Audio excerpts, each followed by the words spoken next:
Goya, of course, it's a film that seems to be more lyrical than many of your other films. And B, you choose to cast somebody like Mithun Chakraborty, who doesn't really, goes against the grain of your normal casting that you've done for your films. What were the reasons?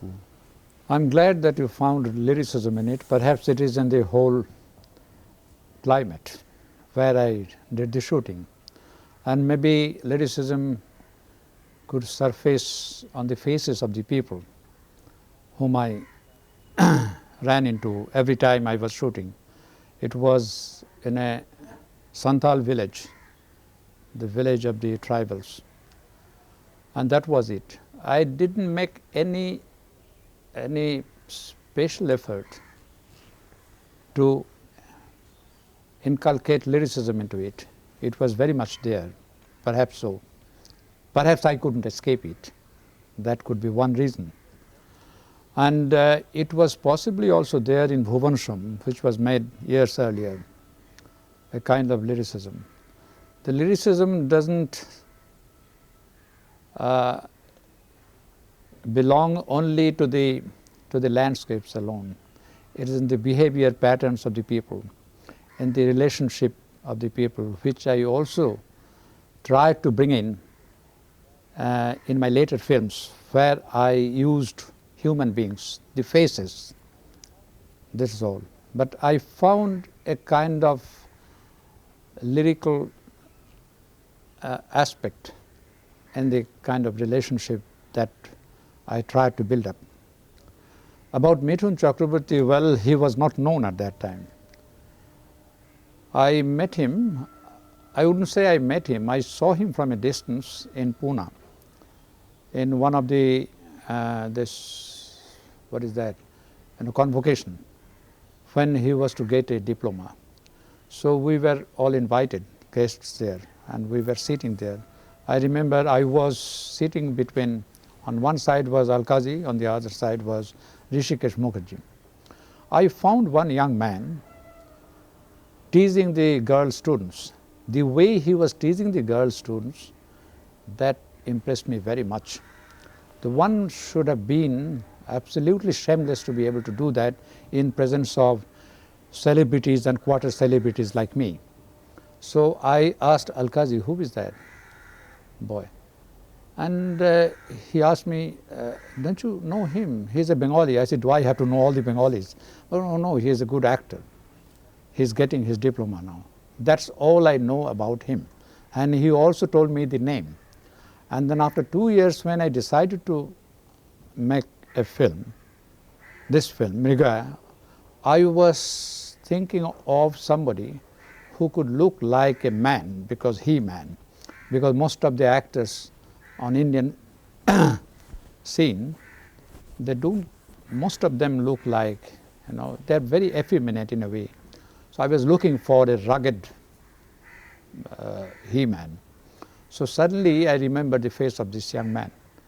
And I was impressed by his shamelessness, because acting, for an actor to be a good actor, it is very important to be shameless. So I thought of him. I sent a long telegram to my cameraman, Mahajan. I said, catch hold of a young man who got his diploma in such a year, and who is perhaps a Bengali, tall, dark, well built, name starts perhaps with M. Catch hold of him and ask him to send a photograph to me. And in 3 days I got the photograph, which means Mahajan immediately caught him somewhere in Bombay. And then after 5 days he came to me. I was very much impressed by him, but I was a little worried about his hairdo. And he was very, very fond of the way he did his hairdo.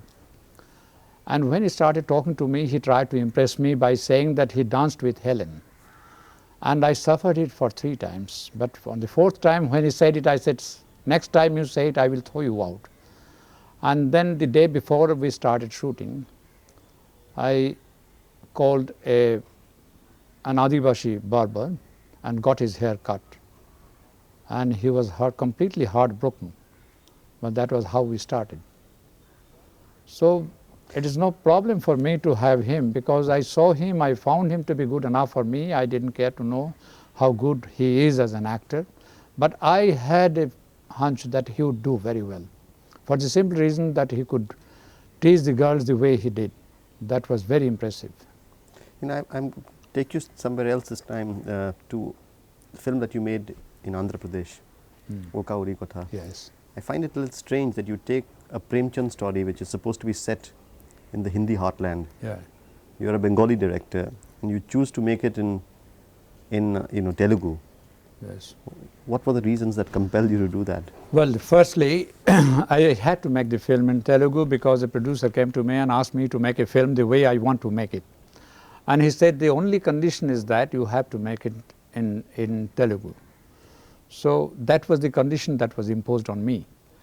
And this is, Premchand is one of my most favorite writers. I think he is the most important writer of this century. And all that one has to do about Premchand is to, when one reads his story, one has to invest his stories with contemporary sensibilities. Otherwise, the stories look and sound very simplistic. That was it. And that is what you have to do. So, and this is his last, Kafan is his last story. So I wanted to make it. And what did I do? I knew that he had a UP village as his model. Then when I wrote the script, I had a Bengali village in view. And then I transplanted the whole thing in Telangana.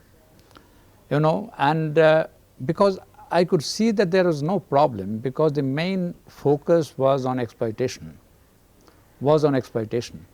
And exploitation is the same everywhere. It is not dominated by the geographical features. So it's not a problem for me.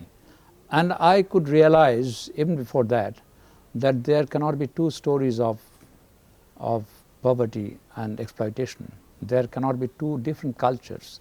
It is the same everywhere. So that's why I could make it there. And I had no problem except for the language. And the language is very important. I didn't know one, even now, I don't know one single word of Telugu, but I made it. But it was a big problem because I had to depend on my writers, I mean, who translated the lines. So that was a problem, and I had always a sense of fear, what is happening now. And that also helped me to a large extent. I can give you one instance. There is a sequence where the main character, the Ghishu, the old man, he says that about him, someone, a villager says that he eats and chews. He chews and eats and sleeps like a buffalo. That is a very, common, a popular expression in Bengali. Mosher moto boshe boshe khaye, chiboy, ghumoy. And it was translated the same way by a very good playwright based in Hyderabad. Then what did I do? Before going to the village where I was to shoot, I got in touch with Sundaraya, one of the Communist Party leaders, and who knows absolutely everything about Telangana. And I asked him to get me in touch with somebody who knows something about this village.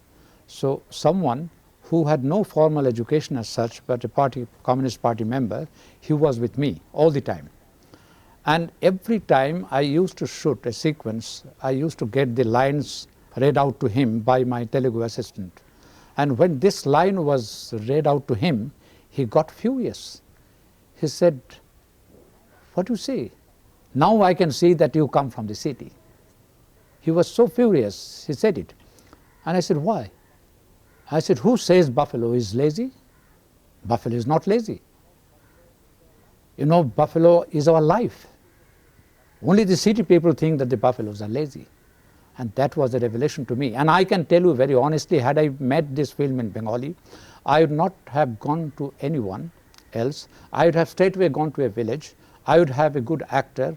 I would have used a certain dialect, and he would have used the same line, and you, the critic, you would have said, he has done a very good job. But this is, since I didn't know the language, I was very careful, very cautious. I got every line checked and double checked by a man who knows absolutely everything about the village.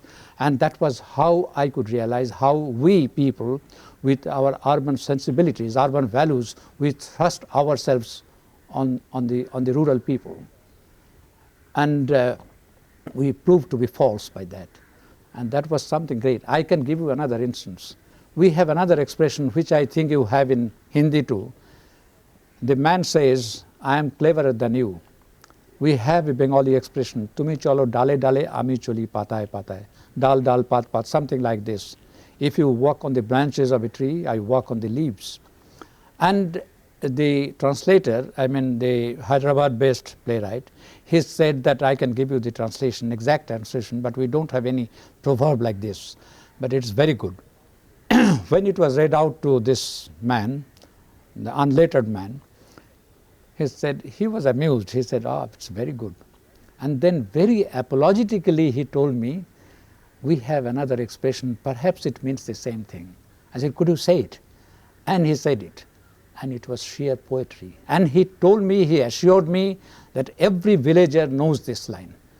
It says in English, if you walk on the clouds, I walk on the stars. Beautiful. And that was what we actually used. So, you know, you are walking into unknown region, but then if you can make a film like that, you all, at every moment you have a sense of fear. You never know what is going to happen. But then you also, you can get your inspiration checked and double checked by the people around you, by the local people. That way you come closer to reality, which you achieve in documentaries, not in feature films. Let's come to Khandar, which is, you know, a film that again is a certain kind of guilt, a guilt of somebody who intrudes into a certain situation and then goes away. Yes. You know, disturbing memories, disturbing the situation. I almost begin to feel almost as if, again, you're talking about a filmmaker, because here you have a photographer. It's almost like as if a filmmaker would come, a documentary filmmaker, disturb a reality, and then unable to do anything goes away. Well, in a way, I feel that the photographer, in the original story, he was an angler. But I made him a photographer, because I made him a photographer, and I told the writer, Premendra Mitra, a very important, very eminent poet in the post-Tagorean period. Even during Tagore's time, he was a very important man, and he also wrote stories.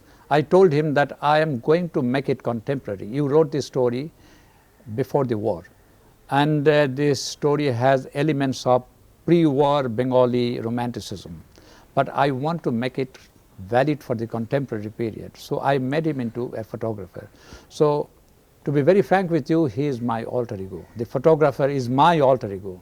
He always looks through the camera, through the lenses. That was it. And then when going there, you know, he was to capture the photographer's paradise, but then he walked into the reality. He walked into a new fantasy. And now normally what we do, we walk away from the reality and go and take cover under fantasy, you know, behind fantasy. But here, when in 3 days' time, he walked away from the fantasy because it proved very dangerous for him, and he walked back into he escaped into his own reality. That was it. And this is also, to my mind, a continuation of what I have been doing since Ek Din Pratidin in 1979. You know, the same thing, human situations in complete disarray, human situations in disarray, the confusions, contradictions and all. And before that I was shouting a little too much, but I don't shout that much. After that I didn't shout that much from Ek Din Pratidin. So I quietly tried to walk into the innermost core of the human psyche. And I have been trying to capture the intricacies, the confusions, the contradictions. These are the things which, and the mysteries of human relationship. This is what I have been doing.